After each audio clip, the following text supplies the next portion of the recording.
Conventional type paper, अगर आपको ध्यान दिया पब्लिक सर्विस कमीशन इसको कन्वेंशनल पेपर भी बोलता है, राइट? क्या एडवांटेजेस हैं, कैन यू सी? बेनिफिट्स देखें, बेनिफिट्स क्या हो सकते हैं? हाँ, वो नेगेटिव मार्किंग ही है। या हाँ, अच्छा, ओके, तो भी वेरिएशन इन द मार्क्स, ये क्या एडवांटेज है? डिसएडवांटेज साउंड हो रहा है मुझे, हाँ, it sounds disadvantage, right? Okay, what is the advantage? The first advantage of subjective or conventional paper is that non-sincere students will be completely eliminated, because there have been cases where people have cleared the exam by just guesswork, तुक्का मार, ऐसे भी cases हुए हैं, तो वो यहाँ possible है, तो यहाँ पे बिल्कुल possible नहीं है, right? So first thing is, if you are a sincere student, sincere aspirant, then you need not worry about this change of the pattern, because this will not harm you. It will harm more those students जो अपने तुक्कों पर ज़्यादा depend करते थे, उनको इसमें ज़्यादा नुकसान होगा, कि आपको नहीं करने की ज़रूरत है। Tell me something, in your graduation, post graduation, what has been the pattern of the paper in universities, colleges? It has been subjective. So all over the country, the college pattern of the exam or the university pattern of the exam is conventional. In fact, even in the school days, it was what? Conventional. ऐसे ही होगा ना, मतलब for me it's been a long time since I passed my school, तो pattern तो अभी भी वही होगा ना, सब्जेक्टिव ही। हालांकि आप हर के सम ऑब्जेक्टिव क्वेश्चंस डू कम आते हैं ना, कुछ आते हैं शायद, बट मेजॉरिटी ऑफ सीबीएसई, अच्छा, okay, but still in at school level, university level, college level, the pattern of the exam is still conventional. It means you all have grown up dealing with the subjective questions only. There is no need to be afraid of subjective questions. Third advantage of this is that in case in future you guys want to write the UPSC exam also, then it will be good if you prepare in the subjective pattern, because then you will not have to make that change, make that shift. In case you plan ever, so you will feel more confident to write that exam if you have already prepared or already cleared this exam in the subjective pattern. तो ये अपना एक तीसरा फायदा इसका ये हुआ, right? Change हुआ है, सिलेबस चेंज नहीं हुआ है, syllabus is the same, right? That means our approach to writing the answers will change, but what we have to study, the subject, the content remains the same. Approach will change, approach will have to change. How? Let me give you example. See MCQ based paper में ना ज़्यादातर जो nature of questions होती है, किस तरह के questions होते हैं, वो फैक्चुअल क्वेश्चंस होते हैं. फैक्चुअल, और you can call them as mechanical questions, मतलब मशीन जैसे, mechanical. But in the conventional paper, subjective, the questions can be asked in a very very analytical manner, For example, so I teach polity, so I can explain you better by giving you examples from Indian polity only. So let's say our fundamental duties.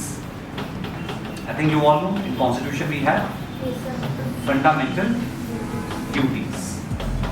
ठीक है?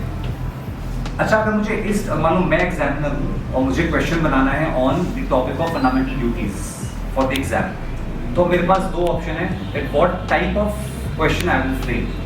First is if I ask myself what, अगर मैं किसी भी topic का what लगा दूं तो जो मुझे आंसर मिलता है वो कैसा होता है? It is factual. जैसे what are fundamental duties, अगर मैं ये सवाल पूछता हूँ उसका जवाब क्या निकलेगा? Yes, there are 11 duties mentioned in the Constitution. पहली ये है, सेकंड ये है, थर्ड ये है, फोर्थ ये है. तो रटने वाला काम हो गया. इससे मैंने क्या बोला कि जब भी आप what का आंसर दोगे तो आपको जो आंसर मिलेगा वो क्या होगा? Factual and mechanical. तो क्वेश्चन क्या बन सकता है? Example can ask you which of the following are our fundamental duties, और चार में से एक सही होगा, तीन गलत होंगे, तो आप उसको पिक कर लो. ठीक है? अब अगर यही क्वेश्चन इसी टॉपिक से क्वेश्चन बनाना हो और सब्जेक्टिव, तो वो क्या पूछ सकता है? फिर वो व्हाट नहीं पूछेगा, वो आपसे व्हाई पूछेगा. For example, why do we have fundamental duties in constitution? Duties क्यों दी गई? अब इसका जवाब कोई फिक्स नहीं है, ये रटने वाला आंसर नहीं है. इसके लिए आपको एनालाइज करना पड़ेगा. So tell me, why do we have duties? मैं आपसे पूछूं ड्यूटीज क्या हैं, उनका जवाब आप सब दे दोगे रट के. यहाँ ये 11 ड्यूटीज हैं, ये हैं पहली दूसरी, लेकिन क्यों हैं ड्यूटीज? ये थोड़ा सा नेचर क्वेश्चन बदल गया, ये क्वेश्चन मैकेनिकल नहीं रहा, ये फैक्चुअल नहीं रहा। अब आपको एनालिसिस करनी पड़ेगी कि भारतीय संविधान, why is Indian constitution prescribing duties to the citizens? Tell me, why do we have duties? क्या पर्पस क्या है ड्यूटीज का, क्यों दी गई? क्यों का सवाल, क्या नहीं?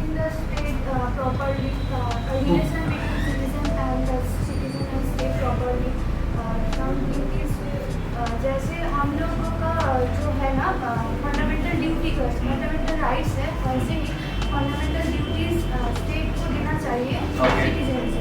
ओके, अच्छा, ओके। और why else constitution in article 111 talks about 3 types of veto powers for the president.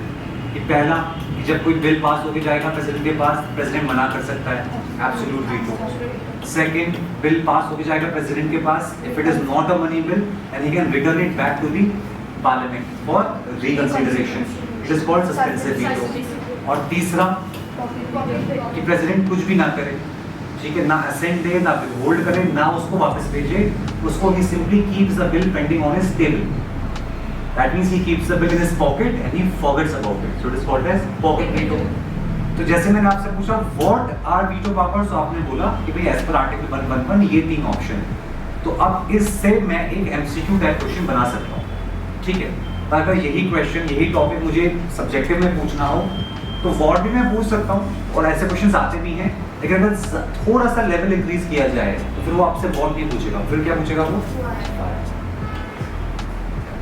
कि कॉन्स्टिट्यूशन में क्यों दी हैं पावर्स प्रेसिडेंट को, क्या नहीं, क्या तो जो दी हैं सो दी हैं, वो तो लिखा है कॉन्स्टिट्यूशन में, जो सोचने वाली बात ही नहीं है। वो बोल रहा है क्यों दी हैं powers. So if the constitution has given parliament the power to make laws in the country and when parliament is passing a bill, then why president has the power to veto that bill, to forbid that bill, to prevent that bill from becoming act? राष्ट्रपति को फिर क्यों है power?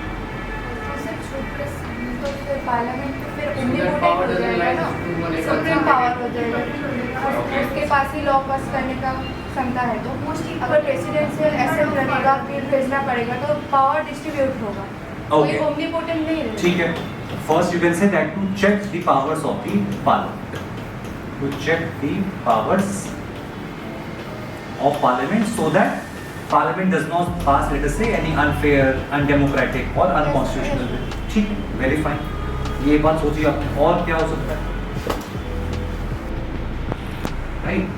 ठीक है, anyways, मतलब I can give you the reasons, but the point is I am trying to put across कि in case of subjective papers conventional, our nature of preparation and thought process will slightly change.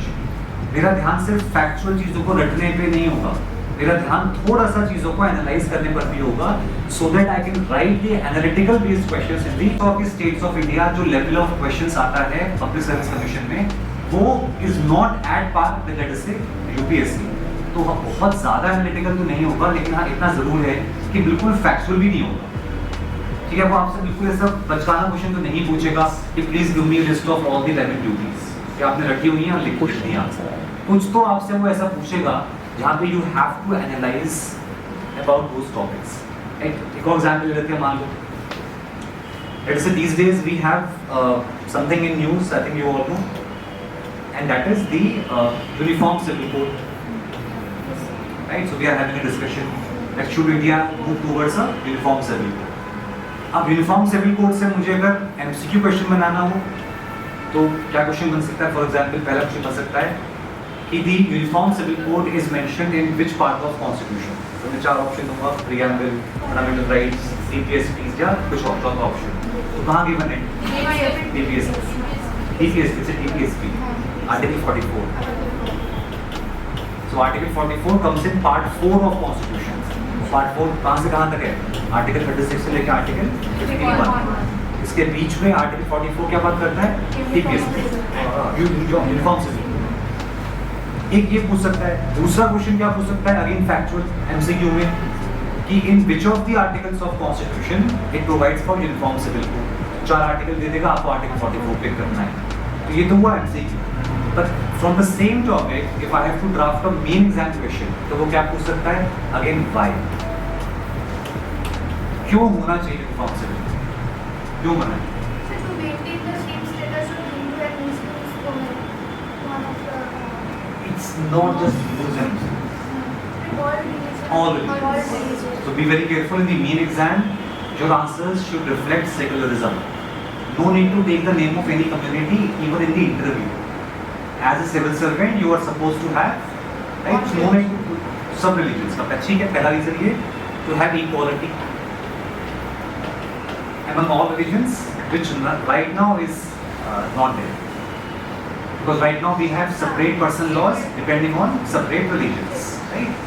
We have Christian Marriage Act, and we have Parsi Marriage and Divorce Act, 1936. We have Muslim Personal Law, application of Sharia Act, 1937. For Hindus we have Hindu Marriage Act, 1955. अलग अलग laws हैं religion के basis पे. So this violets article 14. ठीक है, और क्यों होना चाहिए? बाय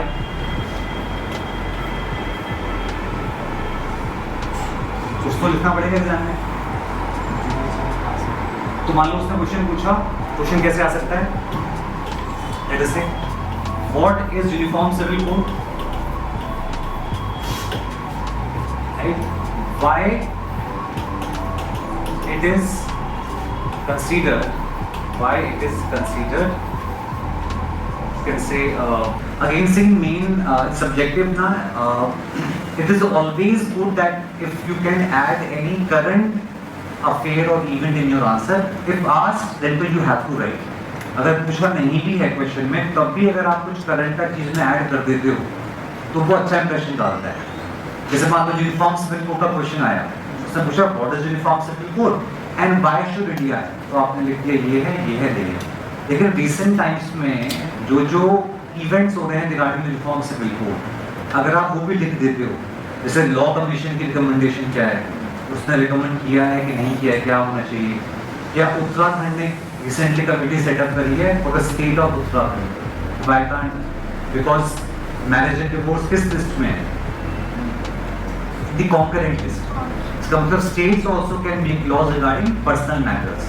तो गोवा में ऑलरेडी है, उत्तराखंड कोशिश कर रहा है, कुछ स्टेट्स बोल रहे हैं हम बनाएंगे. तो सब्जेक्टिव आंसर्स में ना, if you add little bit of current examples, current events, that adds value to your answer. उससे आपके क्वेश्चन आंसर की वैल्यू बढ़ जाती है. क्योंकि अगर सारे एस्पिरेंट्स, आप इस चीज को सोचो from the point of view of examiner, अगर मैं एग्जामिनर हूँ, फाइनल पेपर इवैल्यूएटर, और अगर लगभग सारे बच्चों ने वही सेम कंटेंट लिखा है, यूनिफॉर्म सिविल कोड क्या है और क्यों होना चाहिए, वही 4-5-6 पॉइंट, तो अगर सबने सेम आंसर लिखा है तो मैं सबको फिर सब जैसे मार्क्स दूंगा ना. मतलब मैंने सबको आउट ऑफ 10 5 मार्क्स दिए हैं, तो आपको भी 5 दूंगा, आपको भी 5 दूंगा. जिसने कुछ उसमें वैल्यू एडिशन करी है, कुछ करंट इवेंट डाला है, कुछ एक्स्ट्रा है, उसको I will give 5.5, may be 6. और ऐसे ही आधा एक नंबर बढ़ते पूरे पेपर में कितना हो जाएगा वो? Can make a big difference. भाई एक ही क्वेश्चन में आप कितना डिफरेंस ला पाओगे? 1 मार्क्स का ज़्यादा से ज़्यादा किसी दूसरे एस्पिरेंट से. कॉम्पिटिटिव एग्जाम है ना, तो I have to write not good answers, I have to write better answers than my competitors. तो वो बेटर आंसर में एक क्वेश्चन में कितना ज़्यादा से ज़्यादा आधा या 1 नंबर एक्स्ट्रा लिख पाऊंगा.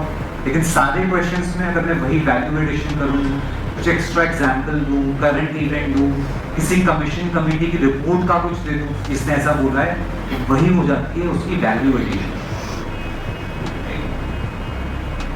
Okay, anything else?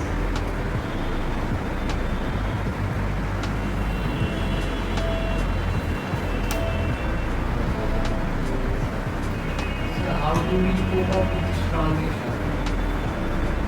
Transition from MCQ to I mean, conventional. currently we are preparing for the MCQ. But then when we are shifting to this pattern, I mean, for me, I have no base in economics. Okay. Okay, I haven't studied it in my school or college or university anywhere. I have absolutely zero knowledge. But when it comes to this descriptive thing, how do I prepare myself for this? Okay. See, for any subject, चाहे वो economics हो या कोई भी हो, ठीक है, तो मान लो अगर मैं इंजीनियर हूँ तो मैंने भी नहीं पढ़ी इकोनॉमिक्स पिछले शायद 6 सालों से।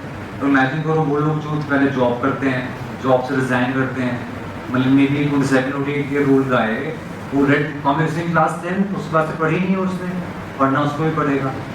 तो for any subject even to solve MCQs I have to study, पढ़ना तब भी पड़ेगा। इट्स जस्ट दैट जो मैं पढ़ता था पहले उसके बेसिस पे मैं पहले MCQ सॉल्व कर रहा था, अब मुझे उसी सब्जेक्ट से उसी टॉपिक से लिखने की प्रैक्टिस करनी पड़ेगी। जैसे मान लो मॉनेटरी पॉलिसी है, तो मॉनेटरी पॉलिसी क्या है, कौन बनाता है और उसके ऑब्जेक्टिव्स क्या है, मॉनेटरी पॉलिसी के RBI ध्यान में क्या रखता है, इन्फ्लेशन को ग्रोथ से कैसे बैलेंस करना है, वो सब हमने पढ़ लिया। अब इसके बेसिस पे ऑब्जेक्टिव क्वेश्चन भी बन सकते हैं कि monetary policy is drafted bye RBI, finance ministry, उसमें 4-5 क्वेश्चन दे दिए। अब सब्जेक्टिव में क्या पूछ सकता है, discuss the objectives of monetary policy of India, तो वो आपको फिर लिखना पड़ेगा। सब्जेक्ट वही है, टॉपिक वही है, समझ वही है, बस पैटर्न बदल गया। It's just that you have to learn the art of writing, थोड़ा सा लिखना स्टार्ट करना पड़ेगा, लिखने की प्रैक्टिस। वही तो हमने बोला कि भाई स्कूल से लिखते आ रहे हैं हम, स्कूल में भी ऐसे ही था, कॉलेज में भी ऐसा ही था, तो सिर्फ कॉम्पिटिटिव एग्जाम में MCQs होते हैं। Anything else?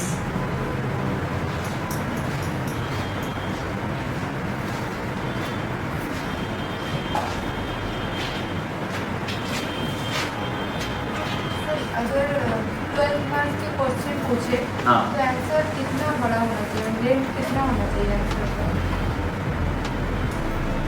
See the thumb rule here is, general rule is for, अब देखो वैसे तो ये पब्लिक सर्विस कमीशन बताएगा कि वो स्पेसिफाई करता है कि नहीं करता है, ठीक है, लेकिन थंब रूल ये है कि for 1 marks you have to write 10 words, right? 1 mark to 10 words, right? लेकिन अगर थोड़ा सा पढ़ाती है, उसको टफ भी करती है, तो 15 words भी हो सकते हैं, 15 words. So let's say if it's a 10 marks question, then you should write 100 to, let us say, 150 words. 150 words. But again ना, words से ज़्यादा हमें quantity से ज़्यादा quality पे focus करना चाहिए. Quality of words is more important than quantity. College वाला स्टाइल नहीं चलेगा कॉम्पिटिटिव एग्जाम में। कॉलेज में सीनियर्स ऑलवेज टोल्ड अस कि लिख देना, कुछ तो लिख देना, खूब लिखना, भगा के लिखना, ये यहाँ पे थोड़ा सा नहीं चलेगा। यहाँ पे you have to be very precise, जो पूछा है वही लिखना है। So quality, in fact paper instructions में लिखा आता भी है कि quality of the answer is more important than the quantity. Instructions में लिखा आता है बाकायदा। Okay, anything else?